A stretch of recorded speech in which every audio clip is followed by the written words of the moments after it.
Very good afternoon to you. আজকে হচ্ছে 17th of August and আজকে হচ্ছে শনিবার and আজকে হচ্ছে মনসা পুজো। তো আমাদের বাড়িতে হচ্ছে আজকে নিরামিষ রেসিপি। তো বেসিক্যালি সকাল থেকে উঠে মানে চা ব্রেকফাস্ট সব করে নিয়েছি, করে নিয়ে রাজও কাজে বেরিয়েছে। এবার আমি একটু টুকটাক কাজ করছিলাম ল্যাপটপে দরকারি, সেগুলো সেরে এখন গেছি রান্নাঘরে। ঠিক আছে, মুখ চোখের অবস্থা দেখে বুঝতে পারছো রান্নাঘরেই ছিলাম, তো বিধ্বস্ত হয়ে যায় রান্নাঘরে গিয়ে। যাই হোক, আলটিমেটলি হচ্ছে আজকে হচ্ছে পটল পোস্ত করব। ঠিক আছে, আর একটু অল্প পনির আছে, পনির দিয়ে আলু দিয়ে একটুখানি ঝোল বানাবো। আর আরেকটা রেসিপি তোমাদের সঙ্গে শেয়ার করব, একটুখানি ওল মাখা। তো কিভাবে আমি ওল মাখাটা করি সেটা একটু শেয়ার করে দেবো তোমাদের সাথে, ভাবলাম তার জন্য ভিডিওটাও অন করলাম। তো চলো দিনটাকে এই নোটে শুরু করি। তো চলো যাওয়া যাক রান্নাঘরে। এখানে আমি পটলগুলোকে না এই যে ভাজতে দিয়েছি, পটলগুলোকে গোটা গোটা রেখেছি বটে, কারণ বড় বড় দেখো পটলগুলো পুরো শশার মাপের পটল। আর এখান থেকে না এই যে কাট লাগিয়েছি, কাট না লাগলে এটা ফেটে যাবে। এই যে কাট লাগানো আছে। তো এগুলো নুন হলুদ একটু ভাজা ভাজা হবে, ভাজা ভাজা হওয়ার পর তুলে নেব। তুলে নিয়ে পটল পোস্তর যে সর্ষে আর পোস্তটাকে বেটে রেখেছি লঙ্কা দিয়ে, সেটা কালো জিরা ফোড়ন দিয়ে দেবো। খুব সিম্পল রেসিপি, এটা আগে করে নিই, তারপর আমি ওল মাখাটা যখন করবো তখন তোমাদের দেখাচ্ছি। রয়েছে হচ্ছে আমাদের পনির, আর এখানে ওলটাকে আমি সেদ্ধ করে রেখে দিয়েছি, অল্পই কিনেছিলাম সেদিনকে। বছর না আমি আর কি ওল খাইনি। তোমরা যারা আমাকে অনেক দিন ধরে মানে আমার ভিডিও দেখো, তো মোটামুটি তো ভিডিওতে খাবারের কথা তো ম্যাক্সিমাম থাকি। তো কচুটা হচ্ছে আমার ফেভারিট জিনিস, এনি টাইপ অফ কচু। তো তার মধ্যে ওলও সামথিং পড়ে আর কি। তো ওলটা খাওয়া হয়নি, তাই নিয়ে এসেছিলাম। 2-3 দিন হয়ে গেছে, বাট হ্যাঁ আজকে করবোই। আজকে যখন নিরামিষই সব কিছু চলছে, আজকে করবো। তো চলো রান্নাটা করে নেওয়া যাক। তোমাদের একটা ম্যাজিক দেখাচ্ছি তারাও। দেখতে পাচ্ছ 50-50 বৃষ্টি পড়ছে আর বাইরে কড়া রোদ। দেখো 50-50 বৃষ্টি পড়ছে আর এদিকে বাইরে কড়া রোদ। ক্যামেরা দিয়ে বুঝতে পারছো কিনা দেখো, মাঝে মাঝে এদিকটা তাকাও তাহলে বুঝতে পারবে রোদ বৃষ্টি পড়ছে। আর একটু জোরে নামলো।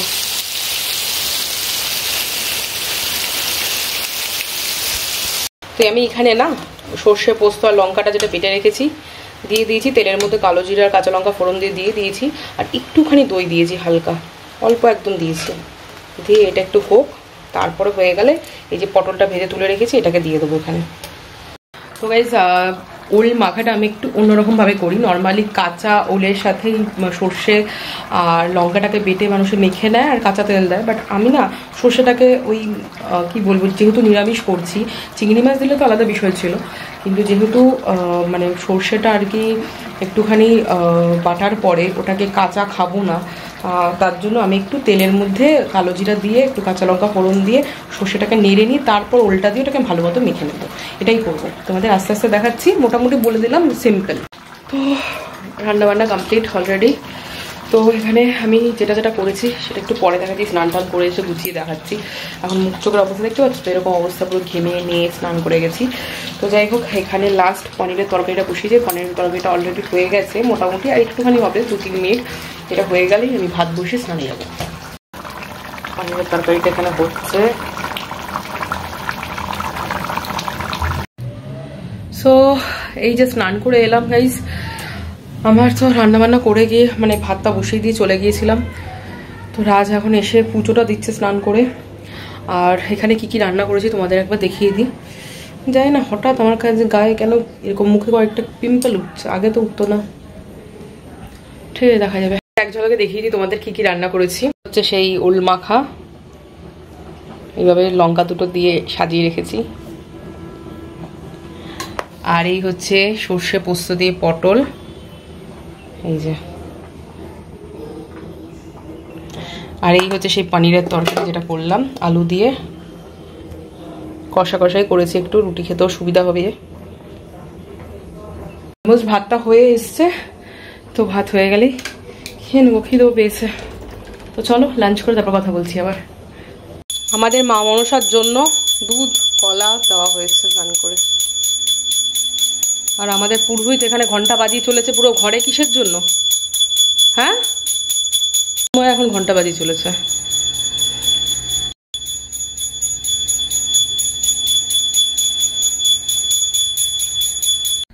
তো তো hey guys, already good evening হয়ে গেছে। তো সন্ধে বাজে 8টা, দিদি রুটি করে দিয়ে অলরেডি চলে গেল। তো আমি এখন ভাবছি যে আমি একটু বিরাটির দিকে হেঁটে যাই, আমার না একটা জিনিস কিনতে হবে, আগামীকাল একটা ইনভিটেশন আছে সেখানে যাওয়ার জন্য। তো চলো যাওয়া যাক, দেখা যায় কি পাওয়া যায় না পাওয়া যায় বুঝতে পারছি না, দেখি সেই বুঝে তোমাদেরও দেখাবো। চলো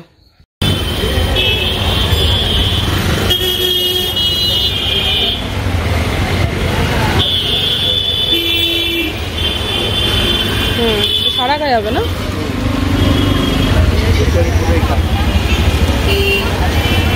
ওটা একটু দেখো।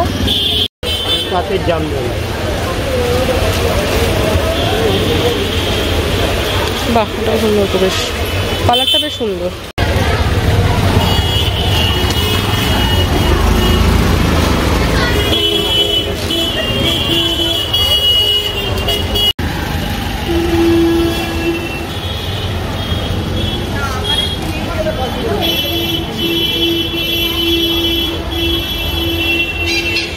তো গাইজ এই জাস্ট বাড়ি ফিরলাম, আর ভেবেছিলাম মাকে সাথে নিয়ে গিয়ে শাড়িটা কিনবো, কিন্তু আমি অত ঠিক বুঝি না ব্যাপারটা। তো তারপরে মা ছিল না, তার জন্য আমি একাই কিনে নিলাম, কিছু করার তো নেই এখন আপাতত। তো যেগুলো কিনেছি সেগুলো আমি তোমাদের দেখাচ্ছি একটু পরে। তার আগে বলি, আমাদের এখানে 10:30টার দিকে একটা জমায়েত আছে বণিক মোড়ে, আশা করি আছে, আমি ঠিক এক্স্যাক্ট জানি না। তো আমি একটা জাস্ট কানাঘুষা একটা নিউজে শুনলাম জাস্ট, তো যদি থেকে থাকে ডেফিনেটলি আমি জয়েন করব। তো যদি থাকে তাহলে আমি তোমাদের নিশ্চয়ই দেখাবো, ঠিক আছে? আর আদারওয়াইজ যাই না। তো পরে দেখাচ্ছি তোমাদের শাড়িগুলো।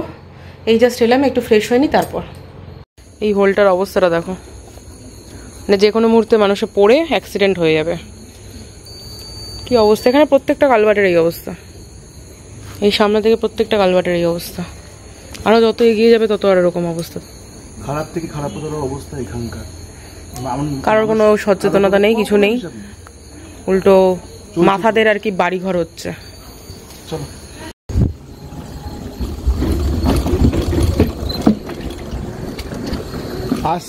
একাডেমি ফাইন আর্টসের সামনে কালকে জমায়েত আছে ফটোগ্রাফারদের।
খুনির বিচার চাই,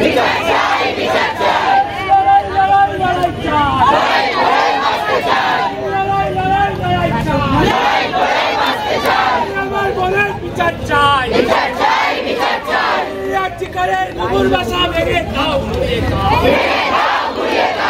রাজ্যকার হয় না,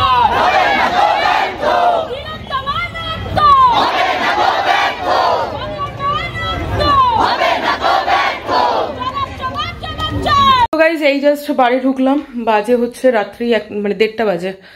তো ও তোমাদের তো বলেছিলাম যেটা কিনেছি সেটা দেখাবো, তো দেখাচ্ছি তারা একটু পরে, একটু ফ্রেশ হয়ে নি। একটা মানে আমার পিসির জন্য একটা শাড়ি কিনেছি, সেটাই তোমাদের দেখাচ্ছি। এই হচ্ছে শাড়িটা,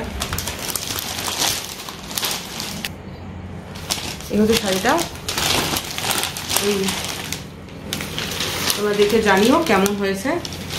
আমার কালারটা খুবই ভালো লাগলো, আর আমার পিসি দেখতে ফর্সাও সুন্দর, তো ভালোই লাগবে আশা করি। আর দুটো শাড়ি আমার পছন্দ হয়ে গেছিলো, মানে নিয়েছি, মানে হচ্ছে কি বলতো, দেখে হয় না যে আমরা আমাদের মেয়েদের একটা স্বভাব আছে যে দেখবো একটা, নিতে যাব একটা, তারপর দেখা গেল 10টা পছন্দ হয়ে যাবে, এরকম একটা ব্যাপার হয়। তবুও নিজেকে রেজিস্ট করতে পারলাম না এত সুন্দর একটা কালার দেখে। যাই হোক, ফার্স্টে তোমাদের এটা দেখাই, দাঁড়াও। এই যে দেখো শাড়িটা, কালারটা কেমন হয়েছে একটু জানিও। এইটা হচ্ছে আঁচলের দিকটা পড়বে, আর এটা হচ্ছে গাটা পড়বে। কালারটা দেখে আমার এত সুন্দর লেগেছে যে আমি নিজেকে আর রেজিস্ট করতে পারলাম না, তার জন্য আমি এটা নিয়ে নিয়েছি। যাই হোক, এই একটা গেল, আর একটা তোমাদের দেখাই।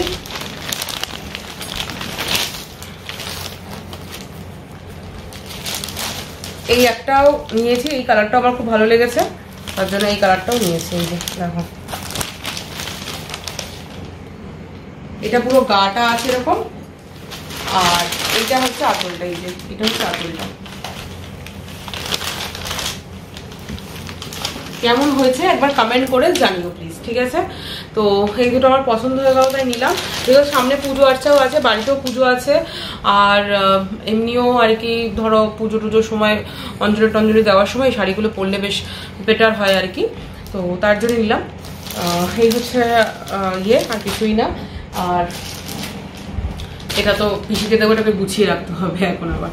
তো চলো। তো গাইজ অলরেডি অনেক লেট হয়ে গেছে, মানে ভিডিওটা অনেকটাই লেন্দি হয়ে গেছে আশা করি। তো লাস্টে কয়েকটা কথা না বললেই নয়, তোমাদের আমি কিছু কথা এই ক্ষেত্রে বলতে চাই। দেখো, মানে কি বলবো, দিনের পর দিন যা যা চলছে পুরো কেসটা নিয়ে আর কি, সেগুলো ঘৃণ্যতম ছাড়া আর কিচ্ছু চলছে না, ঠিক আছে? তাও রক্ষে যে সিবিআইয়ের হাতে গেছে কেসটা, তো হোপফুলি আমরা একটা সুবিচার পাবো। আর বাকি দেশ দুনিয়াতে যা চলছে, মানে বলার মতো না, নিন্দনীয় ছাড়া কিচ্ছু না, ঠিক আছে? মানে ধরো কেউ নিজের বিরুদ্ধেই মিটিং করছে, মিছিল করছে, জমায়েত করছে, আর আমাদের পাড়া থেকে, মানে আমাদের বিরাটি তো তাদের দলের আর কি একটা সভা সমাবেশ হয়েছিল বিকেলের দিকে, যেটা শুনতে পেয়েছি। সবাইকে অলমোস্ট জোর করে নিয়ে গেছে, সবাইকে ডেকে ডেকে নিয়ে গেছে। যে প্রফেশনে আছে সেই প্রফেশনে ধমকি দিয়ে নিয়ে গেছে, লিটারেলি মানে জমায়েত করানো হয়েছে, এটাও শুনেছি। কি বলবো বলো, এগুলো নিয়ে কিছু বলার নেই। সবার এবার এটাও একটা ব্যাপার, সাধারণ মানুষের সবারই রুটি রুজি আছে। গাড়িটাকে যদি বসিয়ে দেয়, ধরো কেউ অটো চালায়, রিক্সা চালায়, কেউ ধরো কিছুই চালায়, গাড়িটাকে যদি বসিয়ে দেয় কী করবে? এটা ধমকি দিয়ে করে, দিন আনে দিন খায় মানুষ, কি করবো? মানে এরকম একটা করাপ্ট অবস্থার মধ্যে পড়ে রয়েছি, বলতে খুব লজ্জা লাগে। আমরা পশ্চিমবাংলায় বসবাস করি, যেই পশ্চিমবাংলাতে দেবী পুজো করা হয়, মানে আমাদের বোধহয় যেই মা দুর্গার পুজো আমরা করি, সেই বোধহয় মানে আমাদের কাছে সবচেয়ে বেশি সর্বশক্তিমান মহিষাসুর মর্দিনী। আর আজকে সেই জায়গায়, সেই রাজ্যে এই নোংরামো, মানে এটাকে মানে মানা যাচ্ছে না। আমরা সব কাজ করছি, বিশ্বাস করো, ইচ অ্যান্ড এভরিথিং করছি, জীবন জীবিকা সব কিছুর জন্য আমরা সব কিছু করছি। কেউ বলতে পারবে বলো, কেউ খাওয়া বন্ধ করেছো, কেউ ঘুম বন্ধ করেছো, কেউ কোথাও যাওয়া বন্ধ করেছো, কিছু বন্ধ করেছো, সবই চলছে। কিন্তু ইচ অ্যান্ড এভরিথিং আমিও হয়তো করছি, কিন্তু কোথাও গিয়ে মাথার মধ্যে না কোনো একটা অস্বস্তি লাগছে, মানে ভুলতে পারছি না, কিছু একটা মানে বিরক্ত লাগছে সত্যি কথা। তাই বারবার করে যেখানে যেরকমভাবে এই এরিয়ার মধ্যে যেভাবে যা প্রতিবাদ সভা হচ্ছে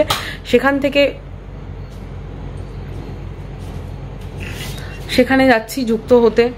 তো ঠিক আছে, চলো, কিছু করার নেই, শুধু এটুকুই আশা করব যে দোষীদের যেন কড়া থেকে কড়া শাস্তি হয়, আর এর যেন সুবিচার হয়। কোনো কেসের মতো, মানে পূর্বেও তো এরকম অনেক হয়েছে না কেস, তো সেগুলোর মতো যেন ধামা চাপা না পড়ে যায়, এটুকুই বলবো। তো চলো, আজকের ব্লগটাকে এই পর্যন্ত রাখছি। কিছুমাত্র ভালো লেগে থাকলে প্লিজ লাইক করে দিও, কমেন্ট করে দিও, শেয়ার করে দিও। অ্যান্ড ফেসবুক থেকে দেখে থাকলে প্লিজ পেজটাকে ফলো করে দিও। অ্যান্ড ফলো বাটনের পাশে একটা বেল আইকন এখন চলে এসছে, ভিডিওর পাশে দেখতে পাবে তোমরা, বেল আইকনটাকে টুন করে বাজিয়ে দিও, ঠিক আছে? অল ভিডিওসের জন্য বাজিয়ে দেবে। আর ইউটিউবের জন্য চ্যানেলটাকে সাবস্ক্রাইব করে নিও অ্যান্ড বেল আইকনটাকে প্রেস করে দিও, ঠিক আছে? সব ভিডিওর জন্য বেল আইকনটাকে প্রেস করে দিলে নোটিফিকেশনটা তাড়াতাড়ি পাবে, এটাই হচ্ছে ব্যাপার। তো চলো, আজকের জন্য টাটা, বাই বাই, দেখা হচ্ছে নেক্সট ব্লগে।